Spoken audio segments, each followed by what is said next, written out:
یہ نہیں کہا کہ یہ جو مال تم خرچ کرو گے اس سے، یا تم جو قربانی کرو گے یا تم انفاق کرو گے اس سے اللہ کو کوئی فائدہ پہنچتا ہے۔ اصل میں یہ فائدہ تمہیں ملے گا، تمہاری ذات کو فائدہ پہنچے گا، اللہ اسے اور تمہیں اجر عطا فرمائے گا اور مالی طور پر اور تمہیں آسودہ کرے گا۔ اور پھر اس سے بڑھ کر تمہاری اپنی کمیونٹی کے اندر، تمہارے اپنے معاشرے میں، تمہارے اپنے ہی رشتہ دار اس کے زیادہ حقدار ہیں کہ یہ زکوٰۃ کا مال، تمہارے پاس جو مال بچا ہے نصاب کے علاوہ، تو اس کو تم ان لوگوں میں خرچ کرو تاکہ یہ بھی ان کی معاش بھی چلے، اور جب ان کی معاش چلے گی تو تمہاری مالیات میں بھی اللہ ترقی دے گا۔ ڈاکٹر صاحب بڑا اہم نقطہ آپ نے بیان کیا ہے کہ واحد عبادت ہے کہ جس میں اللہ کا حکم یعنی اللہ کا حق اور بندوں کا حق بیک وقت شامل ہے۔ بے شک اسی طرح، کیونکہ یہ عبادت جہاں تک عبادت بدنی کا تعلق ہے وہ تو خالص اللہ کے لیے، اللہ کے لیے، اس میں مخلوق کی انوالومنٹ نہیں ہے، بالکل نہیں ہے، اور عبادت ہوتی اللہ کے لیے۔ کوئی بھی ہم نیکی کرتے ہیں تو وہ صرف اور صرف اللہ کی رضا کے لیے ہوتی ہے، اللہ کے لیے ہوتی ہے۔ بے شک اللہ تعالیٰ اس پہ ہمیں اجر و ثواب عطا فرماتا ہے، لیکن عبادات میں سے اکثر آپ دیکھیں گے کہ ان میں اللہ تعالیٰ نے یہ حکمت اور مقاصد رکھے ہیں کہ عبادتیں بھی ایسی رکھی ہیں تو ہوتی تو اللہ کی رضا اور خلوص کے اللہ ہی کے لیے ہوتی ہیں، لیکن اس میں انسانوں کی اپنی ضرورتوں اور اپنے فوائد اور ثمرات بھی رکھے ہیں اور مخلوق کے بھی رکھے ہیں۔ مثال کے طور پر اب نماز تو اللہ کے لیے خالص انسان پڑھتا ہے، لیکن ایک فرد کی انفرادی اور اجتماعی زندگی میں اس کے اثرات مرتب ہوتے ہیں، یعنی اس کے اخلاق اچھے ہوتے ہیں۔ قرآن کہتا ہے کہ ان الصلاۃ تنہی عن الفحشاء والمنکر، نماز تمہیں تنہا بے حیائی سے اور برے کاموں سے روکتی ہے۔ اسی طرح زکوٰۃ ہم جب دیتے ہیں تو اللہ فرماتا ہے کہ زکوٰۃ سے تمہارا مال پاک ہوتا ہے، اللہ اکبر، اور یہ فرمایا کہ تم زکوٰۃ دو تاکہ اس سے تمہارا مال پاک ہو جائے۔ اللہ اکبر۔ اسی طرح ڈاکٹر صاحب یہاں پہ ایک اہم سوال یہ ہے کہ بعض لوگ یہ سمجھتے ہیں کہ ان کی جو حرام کمائی ہے اس سے وہ زکوٰۃ ادا کر کے اس مال کو پاک کر دیتے ہیں، اس کا یہ مطلب ہے؟ نہیں، بالکل نہیں، قطعاً نہیں، کہ حرام مال تو اللہ کی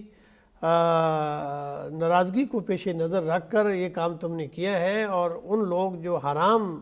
کمائی سے مال کماتے ہیں چاہے وہ ارب پتی کیوں نہ ہو جاؤں، ان کی کوئی نیکی، ان کا کوئی خیر کا کام جو اس مال سے وہ لوگوں کے لیے بطور زکوٰۃ، صدقات، خیرات یا کوئی بھی چیریٹی کا کام ایسا وہ اس مال سے کریں گے جو مال حرام ہوگا، نہ صرف اس سے وہ جائز نہیں ہے، اس کا کوئی اجر و ثواب نہیں ہے، بلکہ اس کا گناہ ہے، کیونکہ وہ مال اس کا نہیں ہے، کسی اللہ اور کا اللہ ہے۔ کے رسول کے ساتھ مذاق کر رہے ہیں۔ صحیح۔ اللہ اور اللہ کے رسول نے ان چیزوں سے منع کیا تھا۔ کتنے ہی لوگوں کا ناحق مال کھا کر جمع کر کے اس مال سے وہ زکوٰۃ اور خیرات کرتا ہے تو اس کی کوئی حیثیت نہیں ہے، بلکہ یہ مال اس کے لیے وبال جان ہے۔ بالکل ٹھیک ہے۔ اچھا ڈاکٹر صاحب، اب یہ بات طے شدہ ہے کہ آپ نے رزق حلال میں سے زکوٰۃ کو ادا کرنا ہے، کون شخص ہے کہ جو صاحب نصاب کہلائے گا؟ پہلے تو ہم یعنی ایک موٹی موٹی چند باتیں اپنے اسٹوڈنٹس کی گوش گزار ہم کرنا چاہیں گے آپ کے توسط سے۔ زکوٰۃ کا جہاں تک بڑا اللہ نے بڑی حکمت اس کے اندر رکھی ہے، اور اللہ کی شریعت میں یہ حکمت موجود ہے کہ اتنی انسان اللہ تعالیٰ اس کو تکلیف دیتا ہے انسان کو جتنی اس کی استطاعت ہوتی ہے، یعنی شریعت کا کوئی بھی عمل اس قدر اس میں حکمت کا پہلو موجود ہے کہ لوگوں کی استطاعت، ضرورت کے مطابق انہیں کہا گیا کہ یہ کام کرو، اس سے حد سے آدمی بڑھ جاتا ہے تو اس کا مقصد، شریعت کا یہ مقصد نہیں ہوتا کہ لوگوں کو تکلیف پہنچائی جائے، بلکہ ان سے تکلیف کو اور رکاوٹوں کو، ضرر کو دور کرنا مقصود ہوتا ہے۔ اس لیے دیکھیے کہ جو صاحب نصاب ہوگا، جو مالدار ہوگا، اسی پر زکوٰۃ فرض ہے۔ جو آدمی اس کی استطاعت ہی نہیں رکھتا، بڑی مشکل سے اپنی ضروریات پوری کرتا ہے، مال اس کا جمع ہی نہیں ہو سکتا، وہ جو کچھ کماتا ہے وہ خرچ کر دیتا ہے، جو کچھ وہ کماتا ہے اپنے سے ضرورت چیز زیادہ ہے وہ بھی خرچ کر دیتا ہے، وہ جمع کرتا ہی نہیں ہے۔ یہ جو صفت ہے یہ بہت اعلیٰ صفت ہے۔ رسول اللہ صلی اللہ علیہ وسلم کو قرآن مجید میں اللہ تعالیٰ نے یہ جو مختلف سوالات صحابہ کرتے تھے تو ان میں سے ایک سوال یہ بھی تھا کہ ہم خرچ کیا کریں، یسألونک ماذا ینفقون، اے رسول آپ صلی اللہ علیہ وسلم سے سوال کرتے ہیں یہ صحاب کہ ہم کیا خرچ کریں، تو آپ انہیں فرما دیے کہ کہہ دیجئے کہ جو بھی ضرورت سے زائد چیز ہے اسے خرچ کر دو۔ اللہ اکبر، یعنی زکوٰۃ سے بھی پہلے کا معاملہ ہے یہ، بہت آگے بڑھ جانے والی آگے بات۔ بڑھ جانا، یہ تو ہے کہ جو جمع کرے گا اس پر زکوٰۃ ہے، اور وہ بھی ایک مقدار اور نصاب، ابھی ہم اس کا ذکر کریں گے اس سے۔ لیکن ایک آدمی چاہے وہ ارب پتی کیوں نہیں ہے، وہ اس کے پاس مال آتا ہے، اپنی ضرورت پوری کرتا ہے، اور ضرورت سے زائد جو جمع کرتا ہی نہیں ہے کسی جگہ کسی خزانے میں، بلکہ اس مال کو وہ ایسی تقسیموں میں کر رہا ہے، سال کا بھی انتظار نہیں کر رہا، نصاب کا بھی انتظار نہیں کر رہا، اسے وہ خرچ کر رہا ہے، پھر بھی کوئی چیز جمع ہو جاتی ہے تو پھر جو متعین نصاب ہوگا اس میں سے خرچ کرے گا، اور اسی پر زکوٰۃ فرض ہوگی، جو کم از کم اس کے لیے شریعت نے جو اصول ہمارے سامنے رکھے ہیں اس میں ہمیں چاندی اور سونے کے حوالے سے، کیونکہ یہ اصل زر ہیں، ٹھیک ہے، یہ بنیادی قدرے ہیں، اور بنیادی زر اور بنیادی اسی سے ہم کسی بھی قوم کا کسی بھی شخص کی مالیات کا اندازہ لگاتے ہیں۔ اس زمانے میں بھی جب رسول اللہ صلی اللہ علیہ وسلم کے عہد میں بھی، آج بھی دنیا کے اندر معروف یہی ہے کہ سونے اور چاندی کو نصاب مقرر کیا گیا ہے کہ جس کسی شخص کے پاس، کسی انسان کے پاس جو مسلمان ہے، اس کے پاس اگر 7.5 تولے سونا یا 52.5 تولے چاندی موجود ہے اور اس پر پورا سال گزر گیا ہے، یعنی اس جیسے یہ اصل زر موجود ہے، سونا چاندی اصل موجود ہے، یا پھر اس کے برابر آپ کے پاس پیسہ موجود ہے، یعنی 7.5 تولے سونے کے پیسے جتنے بنتے ہیں آج کے مقدار کے حوالے سے، اور آپ اس کو سال کا انتظار لگا لیں، یعنی آپ کے ایک سال یہ 7.5 تولے پڑ رہا ہے، اس وقت اس کی قیمت کیا ہے، اس حساب سے یہ سال بھر پڑا رہا، فرض کیا کہ یہ 7.5 تولے سونے تقریباً 10 لاکھ کا یا 8 لاکھ کا یا 5 لاکھ جو بھی بنتے ہیں، اس میں سے 2.5% کے لحاظ سے آپ زکوٰۃ دے دیں گے، اور آپ کا مال باقی آپ کا مال ہے، اسی میں سے جو ہے وہ زکوٰۃ ہوگی۔ اسی طرح شریعت نے جو ہے وہ دیگر تجارت کے معاملات ہیں، اسی طرح زراعت ہے، اسی طرح پھل ہے، اسی طرح زمین ہے، اس پر زکوٰۃ ہے۔ اب زمین کی جو پیداوار ہے اس پر ہمیں کہا گیا کہ جو خود پانی دیتے ہو محنت کر کے، مراد ہے کہ آپ ٹیوب ویل لگاتے ہیں، اس پہ خرچہ آتا ہے، اس پر جو ہے وہ اس کے لیے 20واں حصہ ہے، اور جو اللہ کے سے سیج دیتا ہے، پانی بارش برسات دیتا ہے، اس پہ 10 کے حساب سے جو بارانی زمین ہے، بارانی زمین ہے، ٹھیک اس لحاظ سے ہے۔ تو اسی طرح اسے ہم عشر کہتے ہیں۔ جی، اسی طرح جو مزارعت ہوتی ہے، یعنی زراعت آپ کرتے ہیں، اسی طرح مساقات ہے، جو پھل ہوتے ہیں سال کے بعد ان پھلوں پر بھی زکوٰۃ ہوتی ہے کہ یہ باغ ہے، اس نے اتنی مالکیت ہو سکتی ہے، اندازہ لگا لیا جاتا ہے، اور جب مال پک جاتا ہے، پھل پک جاتے ہیں تو اس میں سے 10واں حصہ اس کا بھی اللہ کی راہ میں خرچ کر دیجیے، اس کی پیداوار۔ اسی طرح جو ہے دیگر جو اونٹ ہیں، بکریاں ہیں، ان پر بھی زکوٰۃ اللہ رب العزت نے رکھی ہے۔ یہ بھی کیونکہ مال شمار ہوتا ہے، اس کی ایک اپنا مقدار ہے جو ہمیں شریعت کی کتابوں میں، فقہ کی کتابوں میں، حدیث کی کتابوں میں اس کی تفصیلات ملتی ہیں۔ اچھا بھئی ڈاکٹر صاحب، جو مال مویشی ہیں اگر ان کو تجارت کی غرض سے پال رکھا ہے یا ان سے آپ کچھ رقم وصول کر رہے ہیں تو تب زکوٰۃ ہوگی، یا اگر آپ نے اپنے گھر کے لیے رکھا ہوا ہے اور اپنی ضرورت کے رکھا ہوا ہے پھر بھی؟ اس میں ظاہر ہے کہ جو 1-2 رکھے ہوئے تو ان پر تو زکوٰۃ نہیں ہوتی، اس کی ایک تعداد مقرر ہے، 40 سے زیادہ کوئی چیز ہوگی یا 20 سے زیادہ کی چیز ہوگی، وہ ایک شریعت نے حدیث شریف میں اس کی پوری تفصیل موجود ہے، وہ اصل میں تجارت ہی کے لیے ہوتا ہے، اور لیکن ایک آدمی شوقیہ کوئی چیز رکھی ہے تو اس میں زکوٰۃ نہیں ہے۔ بالکل ٹھیک ہے۔ اسی طرح آپ نے بہت جائیداد بنا لی ہے، اس کی مارکیٹ ویلیو موجود ہے، اور آپ نے اسے رہائش کے لیے نہیں بلکہ آپ نے اس کو جو ہے وہ تجارت کے لیے رکھا ہے، تو اس ویلیو کو شمار کر کے آپ اس کی زکوٰۃ دیں گے۔ بالکل ٹھیک ہے ڈاکٹر صاحب، ایک بریک کی جانب ہم نے بڑھنا ہے، انشاءاللہ لوٹ کے آتے ہیں تو مزید بات کرتے ہیں۔ دوستوں، مختصر سا وقفہ، زکوٰۃ کے موضوع پہ ہم گفتگو کر رہے ہیں، ہمارے ساتھ رہیے گا۔ الصبح بدا من طلعته والليل دجى من وافرته۔ جی جناب، خیر مقدم ہے آپ کا پروگرام نور بصیرت میں۔ زکوٰۃ کے عنوان سے ہم گفتگو کر رہے ہیں، جناب پروفیسر ڈاکٹر حافظ محمد سجاد صاحب ہمارے ساتھ تشریف فرما ہے۔ ڈاکٹر صاحب، یہ بھی ہم جاننا چاہیں گے، جیسے آپ نے فرمایا 52.5 تولے چاندی یا 7.5 تولے آپ کے پاس سونا ہو، یا انہی کی قدر کو سامنے رکھتے ہوئے اگر کچھ آپ کے پاس رقم موجود ہے، کوئی بھی کرنسی ہو۔ اچھا ڈاکٹر صاحب، آج میں نے یہ چیز نوٹ کیا ہے کہ میرے پاس نصاب کے مطابق رقم موجود ہے، یا سونا یا چاندی ہے، اس دوران سال پورا ہونے سے پہلے اس میں کچھ کمی واقع ہوتی ہے، پھر اس میں کچھ اضافہ ہو جاتا ہے، یہ اس کا کیسے حساب رکھا جائے گا کہ ہو سکتا ہے کہ وہ 6 ماہ کے بعد وہ 52.5 تولے چاندی جو ہے وہ 40 تولے پہ آ جائے، اور پھر اس کے بعد وہ سال پورا ہونے پہ 70 تولے پہ پہنچ جائے؟ یہ بہت ٹیکنیکل۔ عبادت اور کوئی بھی نیکی کا جہاں تک تعلق آتا ہے، اس میں نیت کا بہت بنیادی کردار ہوتا ہے۔ اگر تو اس طرح کے بہت سارے جو ہمارے معاشرے میں لوگ ہیلے اور بہانے تلاش کر کے شریعت سے اپنے آپ کو بچانے کی کوشش کرتے ہیں، وہ کیونکہ اعمال صالحہ اور کوئی بھی عمل ہے اس کا تمام تر دار و مدار نیت پر ہوتا ہے۔ بالکل ٹھیک ہے۔ شریعت صرف یہ دیکھتی ہے، قانون و شرعن جو چیز ہوتی ہے وہ سال کا متعین ضروری ہے۔ جیسے ہم کہتے ہیں کہ ایک سال کے اندر، یعنی فرض کیا کہ جنوری سے لے کر دسمبر تک ایک سال، جیسے ہمارے ہاں ایک سال کا متعین ہوتا ہے، یا شمسی یا قمری سال جو بھی آپ طے کر لیں، اس دن سے آپ کے پاس ایک مال محفوظ تھا۔ مال ظاہر ہے کہ ایک اگر تاجر آدمی ہے تو ظاہر ہے کہ وہ خرچ بھی کرے گا، یا ایسی کوئی مصیبت یا ایسی کوئی پریشانی آ سکتی ہے تو مال محفوظ کو وہ خرچ بھی کر سکتا ہے۔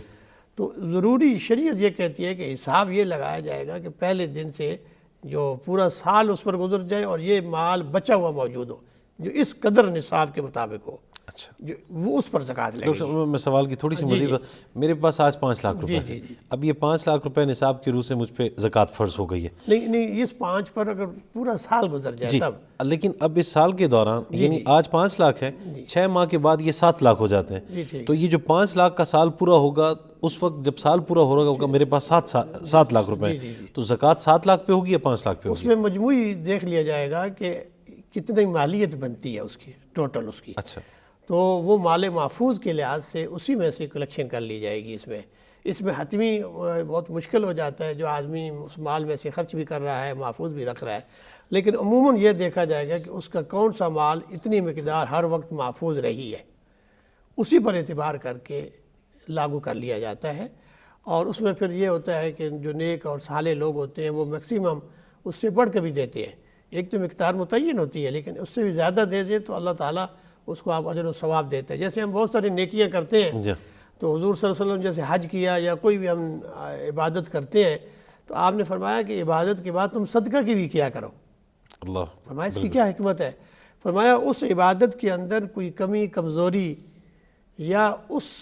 جو اللہ تعالیٰ نے فرمایا تھا اس حق کے مطابق ادا نہیں ہو سکی، اللہ تعالیٰ اس کمزوری کو دور فرما دیتا ہے جب تم لوگوں پر خرچ کرتے ہو۔ تو دین اور جہاں تک متعین چیز ہے تو وہ تو پوری کوشش کرنی چاہیے۔ مثال کے طور پر ہم یہ دیکھتے ہیں کہ جو مال،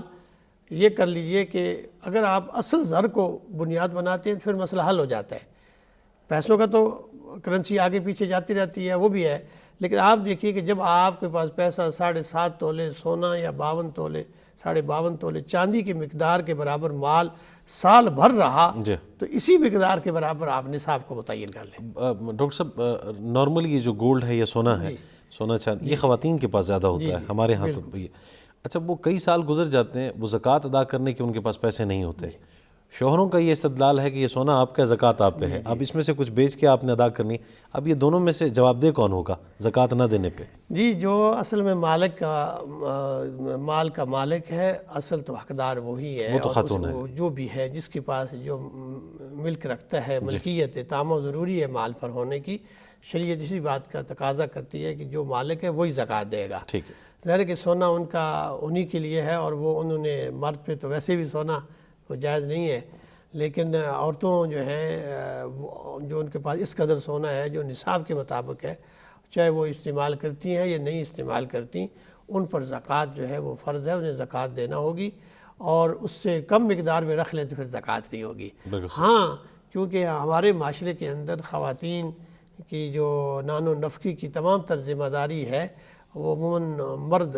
کی ذمہ داری ہے، وہ کماتے ہیں اور پورے نظام چلاتے ہیں، لیکن ایک خاتون چاہے وہ تاجر ہے یا مالدار ہے تو اسے اپنے مال سے خود زکوٰۃ دینی چاہیے، اور جہاں تک زیورات کی وہ خود مالک ہے تو اس پر اسی کا اختیار ہے۔ یہ ایک اخلاقی فریضہ بنتا ہے کہ کیونکہ خاتون سارا دن اور پورے سال اس خاندان کی کفالت کرتی ہے، اور وہ اگر چاہتی تو وہ کاروبار بھی کر سکتی تھی، وہ اپنے گھر کے بچوں کی تربیت اور تعلیم اور دیگر ضروریات جو خامند کی ضروریات ہیں یا فیملی کی ضروریات ہیں وہ ایک بہت بڑی قربانی دیتی ہے۔ اس کا تقاضا پھر یہ ہوتا ہے کہ اس کے مال کی جو زکوٰۃ ہے ایک خیرخواہی کے جذبے کے تحت وہ ان کی خامند ادا کر دے تو ادا ہو جائے گی، بالکل ہو جائے گی، کیونکہ جب وہ اس کا مالک اسے دے دے گا کہ یہ آپ زکوٰۃ دے دے اپنی طرف سے تو وہ اسے زکوٰۃ دے سکتی ہے۔ زکوٰۃ کن لوگوں کو دی جائے گی؟ یہ بڑا اہم ایک سوال ہے۔ زکوٰۃ کے لیے اللہ رب العزت نے قرآن مجید میں 8 مصارف زکوٰۃ متعین فرما دیے ہیں، اور معاشرے کے اندر عموماً یہ جو 8 مصارف ہیں انہی میں زکوٰۃ متعین ہے، اور شرعاً انہی کو دینا حکم دیا گیا ہے۔ اس کے علاوہ کسی کو جو زکوٰۃ دی جائے گی تو وہ پھر قرآن و سنت کے مطابق نہیں ہوگی، کیونکہ اللہ رب العزت نے ایک چیز کو متعین فرما دیا ہے، اور وہ 8 مصارف زکوٰۃ کے اندر ہم یہ کہتے ہیں کہ مساکین ہیں، غرباء ہیں، اور اسی کے ساتھ ساتھ جو قرض دار ہیں، غلام ہیں، اور اسی طرح مسافر ہیں، اللہ کے راستے میں جہاد کرنے والے ہیں، اور اسی طرح جو قرابت دار آپ کے خاص طور پہ جو مؤلفۃ قلوب، وہ لوگ جو جنہیں ہم اسلام کی طرف دعوت دیتے ہیں اور تھوڑا سا ان کو ترغیب دیتے ہیں کہ ان کی مالی مدد کر دی جائے، وہ کمزور ہیں، وہ غیر مسلم ہیں، تاکہ ان کی مالی و تالیف قلب کر کے ہم اسلام کی طرف انہیں راغب کریں۔ نیت یہ ہونی چاہیے، نیت یہ ہونی چاہیے۔ تو اگر وہ ضرورت مند بھی ہیں تو ان کی ہم مالی مدد کریں۔ تو اس طرح یہ 8 مصارف زکوٰۃ ہیں۔ ان میں سے آپ دیکھیے کہ جو مسکین ہے، مسکین کے بارے میں ہمارے ہاں اس کا متعین کرنا بڑا مشکل ہوتا ہے،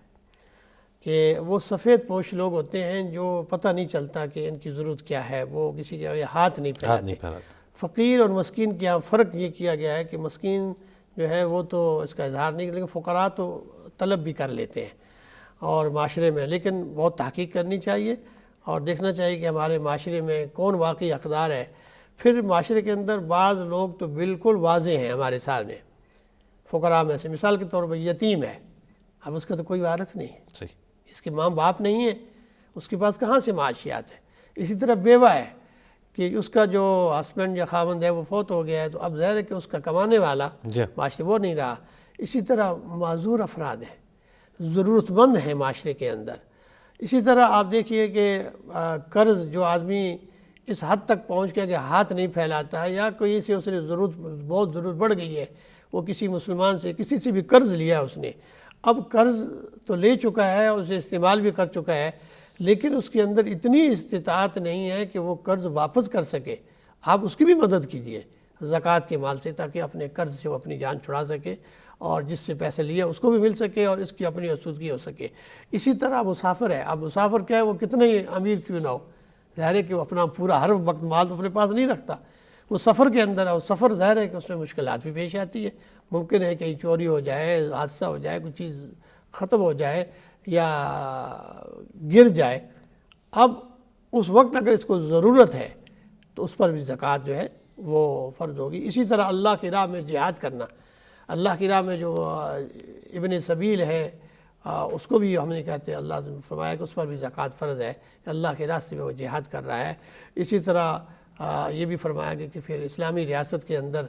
جو اس کی ذمہ داری ہے کہ وہ اپنے امت کو، اپنے معاشروں کو، مسلم ریاست استحکام چاہتی ہے تو ان ممالک کے غریب لوگوں کی بھی ہیلپ کرے جن کے اندر اس بات کا امکان ہو کہ وہ مسلمان ہو جائیں گے، ان کی تالیف قلب سے ہم بہت سارے معاشی اور معاشرتی برائیوں سے بچ جائیں گے، ملکی سطح پر بھی اور انفرادی سطح پر بھی۔ اس کے لیے آپ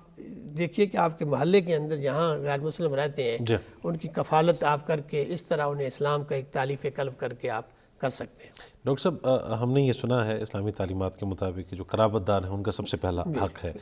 قرابت داروں میں پھر کون، کہ جو زکوٰۃ کا جو افضل ترین آپ کا مصرف ہے اس میں کون پہلے حقدار؟ بلا شبہ جن قرآن مجید نے جن مصارف کا ذکر کیا گیا ہے، انہی میں سے اگر آپ کے اپنے رشتہ داروں میں لوگ موجود ہیں تو سب سے پہلا حق انہی کا ہے۔ اس طرح 2 آپ نیکیاں کما رہے ہیں، ایک تو ادائے زکوٰۃ کر کے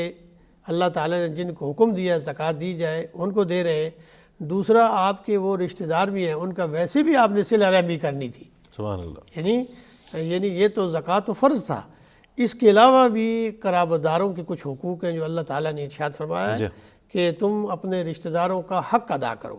اور اسے اللہ تعالیٰ نے صلہ رحمی سے قرار دیا ہے۔ رسول اللہ صلی اللہ علیہ وسلم کی احادیث کے اندر پوری اس پر احادیث تفصیل کے ساتھ موجود ہیں کہ جس میں آپ نے فرمایا کہ تم لوگوں کے ساتھ، خاص کر رشتہ داروں کے ساتھ صلہ رحمی کرو۔ فرمایا کہ یہ اللہ تعالیٰ رحمان اور رحیم ہے، اور رحم ہی سے انسان کو پیدا کیا ہے، اور رحم سے مراد رشتے ہیں. جی یہ جو رحم سے رشتے بنتے ہیں یعنی ایک دوسرے سے تعلق بنتا ہے، جو فیملیز بنتی ہیں، ان کا بہت حق ہے. اور آپ صلی اللہ علیہ وسلم نے یہاں تک فرمایا کہ اگر کوئی چاہتا ہے کہ اللہ اس کے رزق میں فراخی اور کشادگی پیدا کر دے اور اس کی عمر کے اندر اللہ برکت دے دے، اس کی عمر بڑھا دے، تو فرمایا فل یصل، اسے چاہیے کہ وہ رحم کرے، صلہ رحمی کرے، رشتہ داروں کے حقوق ادا کرے. زکوٰۃ کے سلسلے میں بہن بھائیوں کو زکوٰۃ دی جا سکتی ہے؟ بہن بھائیوں کے حوالے سے یہ ہے کہ کیونکہ یہ تو خونی رشتہ دار ہیں، جی اس سے یہ اس بات کا ڈر ہوتا ہے کہ یہ زکوٰۃ اپنے گھر کے اندر ہی دے رہا ہے. اس کے لیے تو ظاہر ہے اور لوگ بھی دیں گے جو بہت خونی رشتہ دار ہیں، ان سے اس کے بارے میں کہا گیا کہ احتیاط کی جائے. اور اب ہمارے معاشرے میں کئی لوگ ہیں کہ ایک بھائی کروڑ پتی ہے جو زکوٰۃ دے رہا ہے، جی جی دوسرا اتنا مفلوق الحال ہے جی جی کہ اس پہ فرض ہے اس کو ادا کرنا. اس لیے کہ اس کے لیے صلہ رحمی کرے. اچھا یعنی اس کے لیے یہ تو بھروانا، اس کا تو حق ویسے بھی حق ہے کہ وہ رشتہ دار ہے نا، صرف اس لیے کہ ایسا نہ ہو کہ لوگوں کو زکوٰۃ اپنے گھروں کے اندر ہی وہ دیتے رہیں، لیکن وہ اس قدر مستحق ہے کہ وہ ہاتھ پھیلا رہا ہے تو پہلے اس کا یہ فرض تھا کہ پہلے صلہ رحمی کرے. یعنی یہ المیہ ہے کہ ایک اتنا صاحب ثروت ہے اور دوسرا اتنا بالکل اسی طرح غریب الحال ہے. ہاں جی، اسی لیے جیسے نا ایک خاوند، کچھ چیزیں ایسی ہیں کہ جو خود انسان کی اپنی کفالت کے اندر لوگ ہیں نا، ان پر زکوٰۃ نہیں ہے. مثال کے طور پر اب میں کفیل ہوں ایک خاندان کا، جی میرے بھائی ہیں یا میرے بہنیں ہیں یا میرے والدین ہیں، میرے بچے ہیں جن کی کفالت میرے ذمہ ہے، وہ تو میں زکوٰۃ تو بعد میں دوں گا، پہلے ان کی کفالت کروں گا نا. پیسے پہلے یہاں خرچ کروں، پیسے جمع کر کے کیوں رکھوں؟ اللہ وہ جمع کس کے لیے؟ کیا فائدہ اس کا کہ میں اپنے رشتہ داروں کو اور اپنے جن کا میں کفیل ہوں ان کی میں مدد نہیں کر رہا اور دوسروں کی مدد کر رہا ہوں. بڑی اہم بات ہے، بہت اہم بات ہے. ڈاکٹر صاحب بریک کی جانب بڑھتے ہیں، اس کی مزید تفصیل. بڑے اہم نقطوں پہ گفتگو ہماری یہاں پہ آن پہنچی ہے کہ ایک شخص کہ جو اتنا صاحب ثروت ہے کہ ایک سال تک اس کے پاس اتنی رقم یا مال موجود رہا کہ اب وہ زکوٰۃ دینا چاہ رہا ہے، اور اس دوران اس کا بھائی، اس کی بہن مستحق رہے ہیں اس کی مدد کی اور اس نے مدد نہیں کی ہے، تو بذات خود ایک سوالیہ نشان ہے، ایک المیہ ہے، اور اس کے لیے اس کو جواب دہ ہونا پڑے گا روز محشر. بار کے گفتگو کو آگے ہم بڑھائیں گے لیکن ایک مختصر سا وقفہ. الصبح بدا من طلعته والليل دجى من وافراته. جی جناب، خوش آمدید کہیں گے آپ کو پروگرام نور بصیرت میں. زکوٰۃ کے موضوع پہ گفتگو ہو رہی ہے. ڈاکٹر صاحب آپ ارشاد فرما رہے تھے بریک سے پہلے کہ بہن بھائیوں پہ تو ویسے ہی صلہ رحمی ہونی چاہیے. وہ تو ویسے بھی لازمی ہے کہ رشتہ داروں کے حقوق کے حوالے سے تو بنیادی اصول ہمارے پیش نظر رکھنا ہے کہ جو جس خاندان کا خود کفیل ہے اس پہ تو سب سے پہلے اسے اس پہ خرچ کرنا ہے. صحیح. حدیث شریف میں آتا ہے کہ رسول اللہ صلی اللہ علیہ وسلم نے فرمایا کہ تم میں سب سے ایمان میں کامل وہ شخص ہے جو بااخلاق ہے، اور پھر فرمایا خیارکم خیارکم لنسائہم، اور خیارکم یہاں تک بھی فرمایا کہ تم میں سب سے بہتر وہ ہے جو اپنے اہل خانہ کے ساتھ سب سے اچھا ہے. میں اپنے اہل خانہ کے ساتھ سب سے اچھا ہوں. ماشاءاللہ. تو یہ جو فیملیز اپنی ہے اس پہ تو آپ نے ویسے بھی خرچ کرنا ہے. وہ مال آپ جمع ہی نہ کریں بلکہ ان پہ خرچ کریں تاکہ اس کی زکوٰۃ کی نوبت ہی نہ آئے. یعنی جو پہلے حق رکھتا ہے پہلے آپ اس کو زکوٰۃ دیں جس کی ضرورتیں ہیں. اور پھر بھی کوئی ایسا بہن بھائی جو اس حالت میں پہنچ گیا ہے تو بالکل اسے زکوٰۃ دی جا سکتی ہے کہ اگر وہ نصاب کے یا مصارف زکوٰۃ میں آتا ہے، اس حالت میں ہے، تو ظاہر ہے کہ ان کو پھر 2 اجر ملتا ہے کیونکہ آپ اس پہ زکوٰۃ بھی دیتے ہیں اور صلہ رحمی بھی کرتے ہیں. بالکل ٹھیک ہے. اس کے بعد اگر اگلا سٹیپ ہم دیکھیں رشتہ دار میں، بعض اوقات ایک بحث یہ بھی ہوتی ہے کہ گھر میں کہ خاتون خانہ یہ کہتی ہے کہ میرے رشتہ داروں کو فوقیت دی جائے، جو گھر کا سربراہ ہے وہ یہ کہتا ہے کہ نہیں میرے رشتہ داروں میں کہیں. اس مسئلے کا حل اسلام کی روح سے کیسے ہو؟ بالکل، یہ اصل میں تو اس میں یہی اسی کو پیش نظر رکھنا ہے کہ کوشش کرنی ہے کہ یہ زکوٰۃ کا اس قدر مال ہو تاکہ اس کی آسودگی ہو جائے. اگر ایک مال اگر تو شریعت یہ کہتی ہے کہ اگر بنیادی ضرورتیں پوری ہو رہی ہیں تو پھر تو بہت ہی اچھی بات ہے، کوشش کرے کہ سب کو دے تھوڑا تھوڑا تاکہ اس کی ضرورتیں زندگی پوری ہو سکیں. اور لیکن شریعت یہ بھی چاہتی ہے کہ ایک ہی اگر آپ دیکھتے ہیں معاشرے کے اندر کسی کو آپ اسٹیبلش کرنا چاہتے ہیں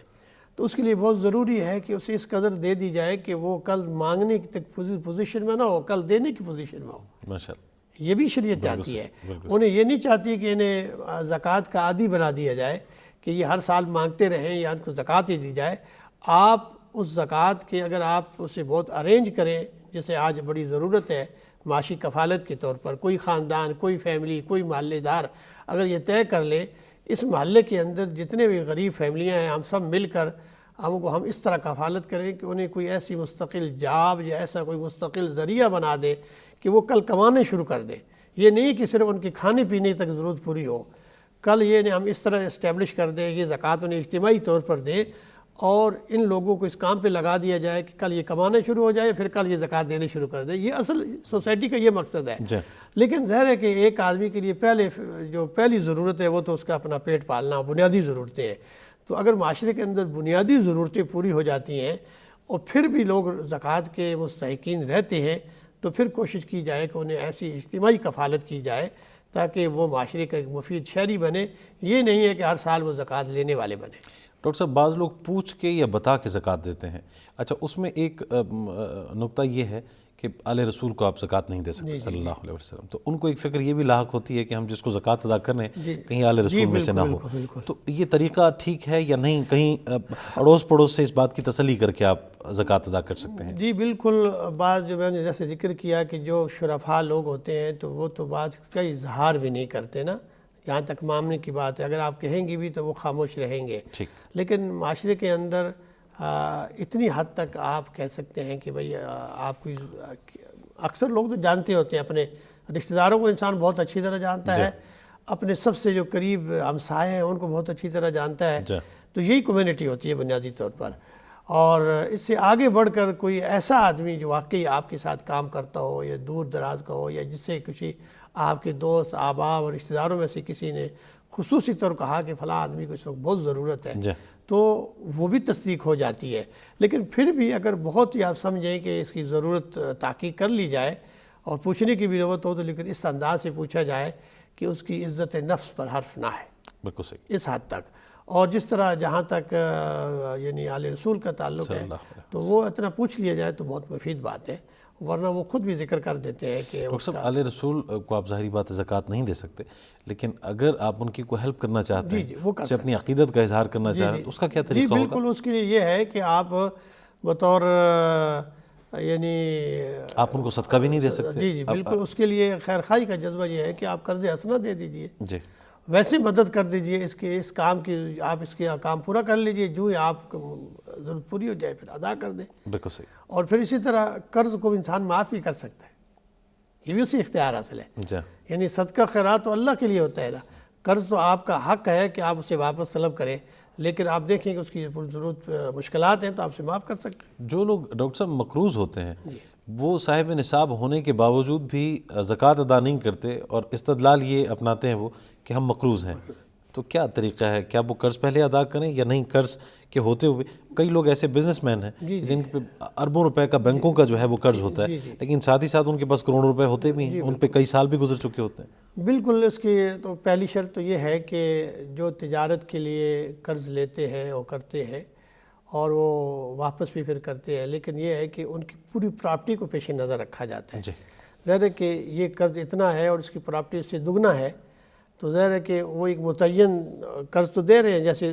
بینک کے ساتھ ان کا ایک معاملہ ہے، لیکن اسی تجارت پر وہ منافع بھی کما رہے ہیں، اس منافع پر زکوٰۃ ہے اصل میں بنیادی طور پر، کیونکہ وہ تو متعین ہو کے ادا ہو رہا ہے، جو اصل زر بھی موجود ہو رہی ہے، اصل زر محفوظ بھی رہی ہے۔ اصل میں یہ تجارتی قرض ہے، تجارتی قرض کے اندر اس بات کو متعین پیش نظر رکھا جاتا ہے کہ تجارت کے لحاظ سے جو اصول ہیں زکوٰۃ کے وہ لاگو ہوتے ہیں، لیکن ایک فرد ہے کہ اس نے دوسروں سے ویسے قرضہ لیا ہوا ہے اپنی ضرورت کی پوری کرنے کے لیے، اور جب کہ اس کے پاس اتنا مال پہلے ہی جمع ہے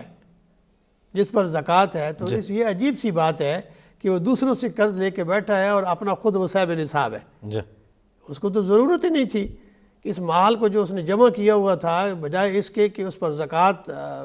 جو ہے وہ لاگو ہو، اس مال سے اور دوسروں کا مال لے کے وہ بیٹھا ہوا ہے۔ تو یہ تو بالکل ایک عجیب و غریب سا ڈاکٹر صاحب ہمارے معاشرے کا یہ المیہ ہے کہ یہ کاروبار کا زیادہ تر جو معاملہ ہے وہ قرض پہ ہو رہا ہے. آپ قرض پہ لیتے ہیں، پھر قرض پہ آپ دیتے بھی ہیں، لیکن ساتھ ہی ساتھ آپ کے اثاثے بھی بڑھتے چلے جاتے ہیں. تو اب وہ لوگ کہتے ہیں کہ نہیں جی جب تک ہماری یہ قرض ختم نہیں ہوں گے تب تک ان اثاثوں پہ ہم نے زکوٰۃ نہیں دینی. بالکل. وہ اگر تو مطلب ہے اس کا مال وہ قرض یا وہ جو تجارتی ہم لیتے ہیں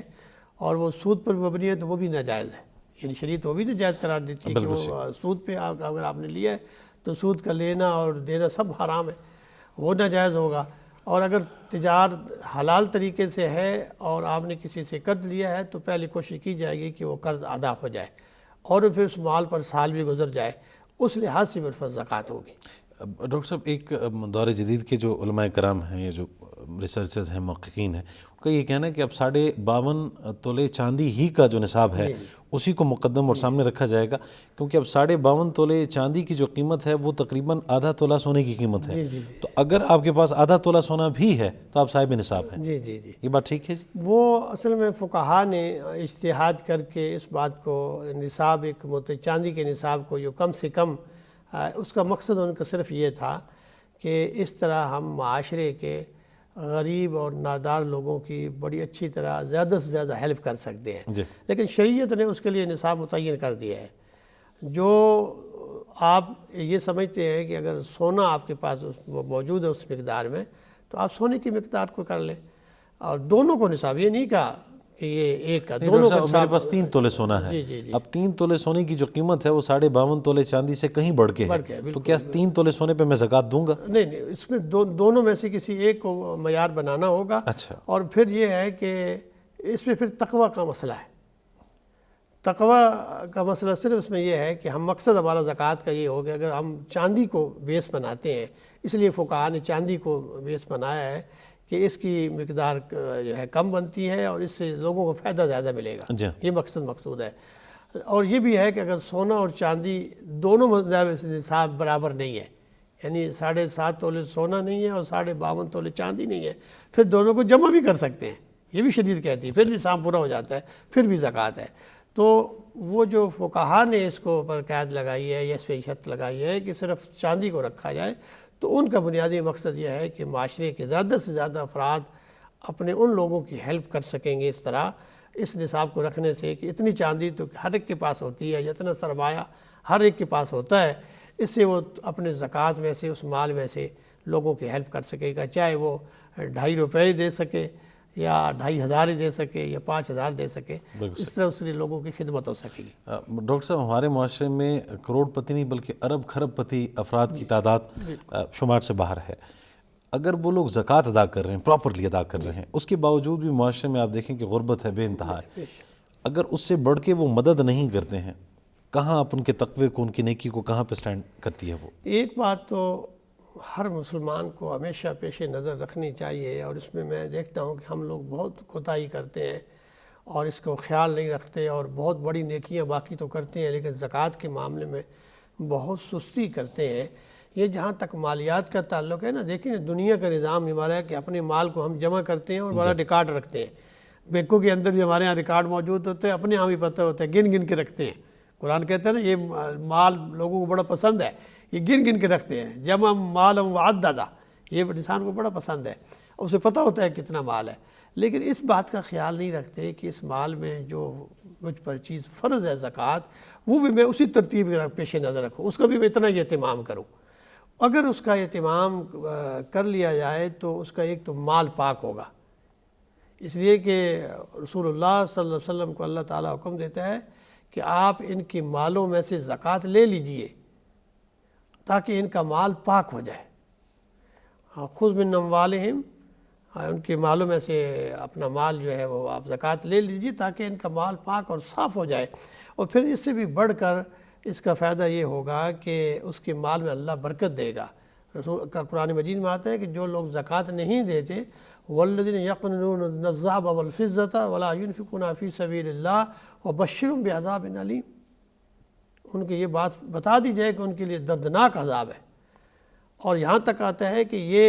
یہ مال اگر وہ خرچ نہیں کرتے، زکوٰۃ نہیں دیتے، تو یہ مال ان کے لیے وبال جان ہوگا اور انہیں توق پہنایا جائے گا، آگ کا طوق پہنا دیا جائے گا،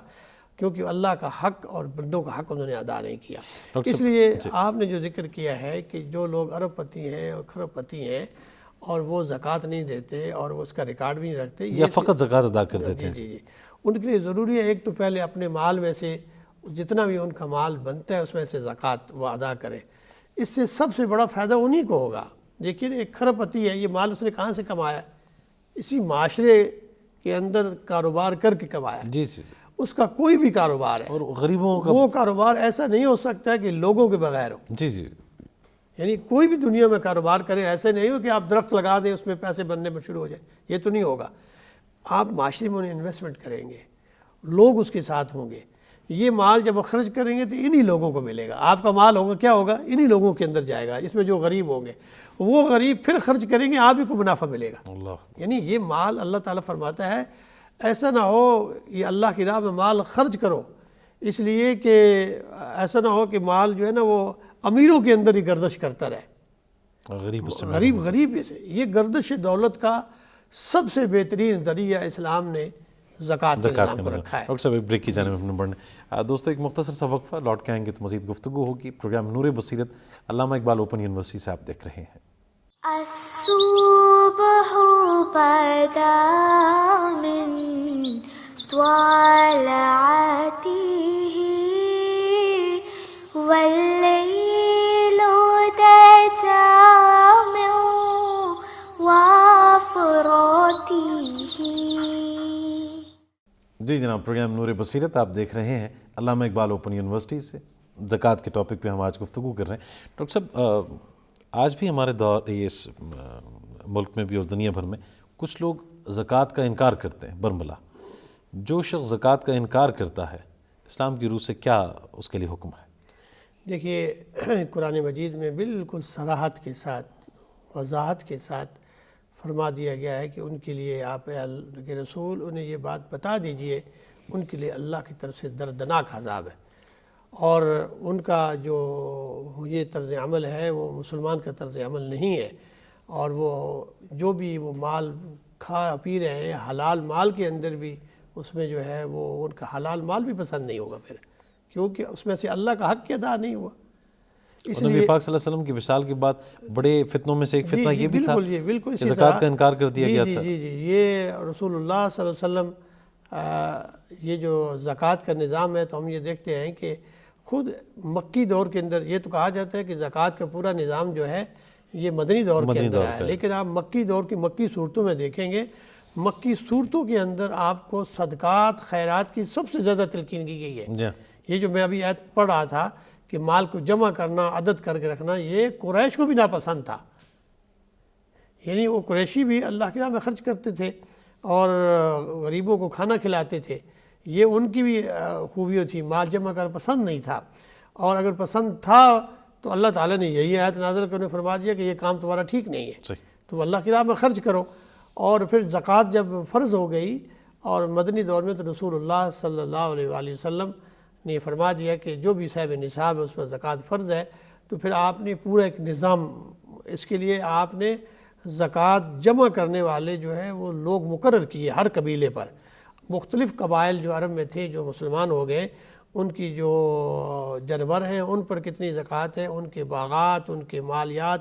ایک ایک صحابی وہاں جاتا اور وہاں سے وہ زکوٰۃ جتنی بنتی تھی وہ لے کے آتا اور رسول اللہ صلی اللہ علیہ وسلم کو جمع کرتا۔ خود تمام صحابہ کے زمانے میں پورا ایک یعنی بیت المال میں اس کی زکوٰۃ آتی ہے۔ سب سے بڑا اسلامی ریاست کے مالیات کا سب سے بڑا ذریعہ یہ زکوٰۃ ہے۔ اب یہ جو زکوٰۃ ہے اسے اور سمجھنے کی ضرورت ہے کہ یہ میری اور آپ کی ذمہ داری ہے کہ ہم زکوٰۃ دیں، لیکن یہ بنیادی طور پر اسلامی ریاست کی ذمہ داری ہے۔ اللہ حکم دے رہا ہے ان کو کہ آپ ان میں سے ان کے مالوں میں سے زکوٰۃ لے لیجئے۔ رسول اللہ صلی اللہ علیہ وسلم بحیثیت حکمران جب حضور کا وصال ہو گیا تو قبائل نے یہی سمجھا کہ یہ ہم زکوٰۃ و رسول اللہ کو دیتے تھے، آپ کا وصال ہو گیا تو اب ہماری مرضی ہے، ہم جسے دیں جسے نہ دیں۔ اور پھر آگے سے جھوٹے نبیوں کا فتنہ بھی پیدا ہو گیا، اور اسی طرح انہوں نے اس طرح یعنی ان لوگوں نے زکوٰۃ دینے سے انکار نہیں کیا، انہوں نے صرف یہ کیا کہ حکومت کو زکوٰۃ دینے سے انہوں نے کہا کہ یہ ہماری ذاتی ذمہ داری ہے،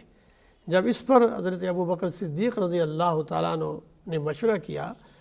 اور صحابہ نے کہا کہ امیر المومنین آپ اس کو چھوڑ دیجئے، زکوٰۃ لوگوں کا ذاتی معاملہ ہے، کوئی بات نہیں، ابھی حالات بہتر ہو جائیں گے، بعد میں کر لیں گے. لیکن سیدنا صدیق اکبر رضی اللہ تعالیٰ کو اللہ تعالیٰ کا انہوں نے سینہ کھول دیا اور فرمایا کہ یہ اسلامی ریاست کا بہت بنیادی فریضہ ہے. حضور کے زمانے میں اگر کسی قبیلے کا جو ہم زکوٰۃ کلیکٹ کرنے والا، اگر وہ اونٹ کی نوکیر بھی اس کے زکوٰۃ میں آتی تھی تو میں اس سے وہ بھی لے کے رہوں گا، اس لیے کہ یہ شریعت اس کا تقاضا کرتی ہے. میں نماز اور زکوٰۃ کو الگ الگ نہیں کروں گا، بلکہ یہ بنیاد ہے. یہی وہ بنیادی چیز ہے، کیونکہ اور بہت کوئی بڑا ذریعہ نہیں ہے اسلامی ریاست کا. ڈاکٹر صاحب ہمارا وقت کم ہے، کچھ میں مزید سوالات کرنا چاہ رہا تھا. اس وقت کوئی اور ٹیکسز وغیرہ نہیں تھے، یہی ایک نظام تھا. آج کے دور میں یہ ہے کہ حکومت ٹیکس وصول کرتی ہے، تو بہت سے لوگ یہ کہتے ہیں کہ جناب ٹیکس ہم دے رہے ہیں اور وہ زکوٰۃ سے کئی گنا زیادہ دے رہے ہیں، تو اب زکوٰۃ دینے کی ضرورت نہیں ہے. ایک موقف یہ ہے. دوسرا موقف یہ ہے کہ زکوٰۃ تو دیں گے، حکومت کو نہیں دیں گے، بینکس میں سے اپنی رقم نکلوا لیتے ہیں جب زکوٰۃ کی کٹوتی ہونا ہوتی ہے. کیا فرمائیں گے آپ؟ جہاں تک ٹیکس اور زکوٰۃ میں فرق ہے، زکوٰۃ ایک مالی عبادت بھی ہے اور ریاست کی ایک بنیادی ذمہ داری بھی ہے جمع کرنے کا. یہ تو اسے ہر حال میں دینا ہوگا جس پہ وہ واجب الادا ہے اور اس پر سال اور نصاب پورا ہو چکا ہے، اسے ہر حال میں دینا ہے. یہ شرعی تقاضا بھی ہے اور ریاست کی ذمہ داری بھی ہے وہ لوگوں سے لے. جہاں تک ٹیکس کا تعلق ہے تو اسلامی ریاست زکوٰۃ کے علاوہ اصل میں ٹیکس بھی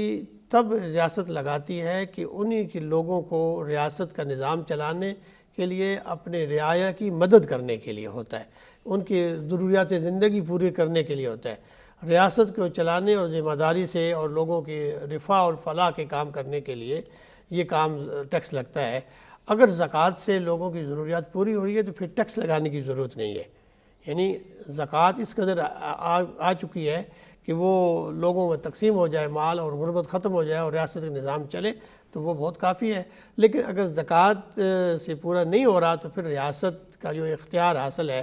کہ وہ لوگوں کے اجتماعی معاملات، اجتماعی نظم، ان کی حفاظت اور ان کے فلاح اور رفاہ کے لیے ان لوگوں پر جو واقعی اقدار ہیں، ان کے پاس اتنا مال ہے، ان پر ٹیکس لگاتی ہے. تو وہ ایک ریاست کی ذمہ داری ہے، اس کا شریعت کے ساتھ اس طرح کوئی تعلق نہیں ہے. ڈاکٹر صاحب ہمارے ہاں ٹیکس کے حوالے سے تو سختی ہے، زکوٰۃ کے حوالے سے نہیں ہے پاکستان میں. تو کوئی شخص اگر اس نرمی کا فائدہ اٹھاتے ہوئے زکوٰۃ خود سے ادا کرنا چاہ رہا ہے تو یہ مناسب؟ میں یہ کہوں گا کہ اصل میں تو یہ اسلامی ریاست کی بنیادی ذمہ داری ہے کہ وہ چیز جمع کرے. اس سے فائدہ یہ ہوتا ہے کہ ایک قانون کے ذریعے سے انسان جو ہے وہ ایک اللہ کا جو حق ہے اور بندوں کا حق ہے وہ لوگوں سے لے. انسان جیسے نا بہت ساری سستیاں ہو جاتی ہیں، جیسے نماز کے اندر لوگ بعض دفعہ مال کی محبت اتنی بڑھ جاتی ہے کہ لوگ اللہ کے نام میں دیتی ہوگی بہت دفعہ سوچنا شروع کر دیتے ہیں.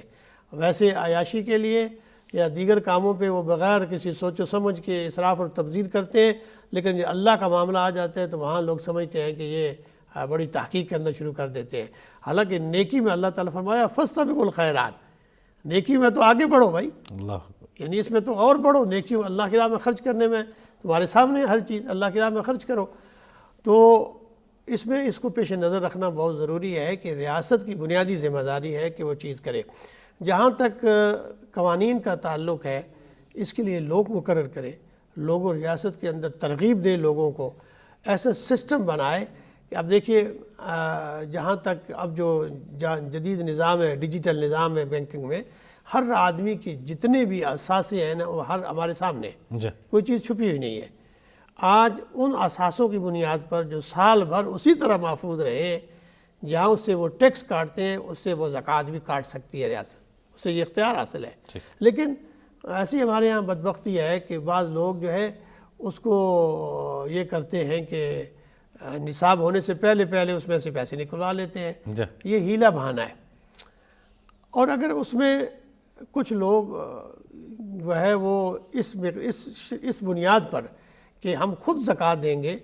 کر لیتے ہیں اور حکومت بھی اس کو اجازت دیتی ہے تو پھر یہ ٹھیک ہے. اگر حکومت اجازت نہیں دیتی تو یہ حکومت کا حق ہے،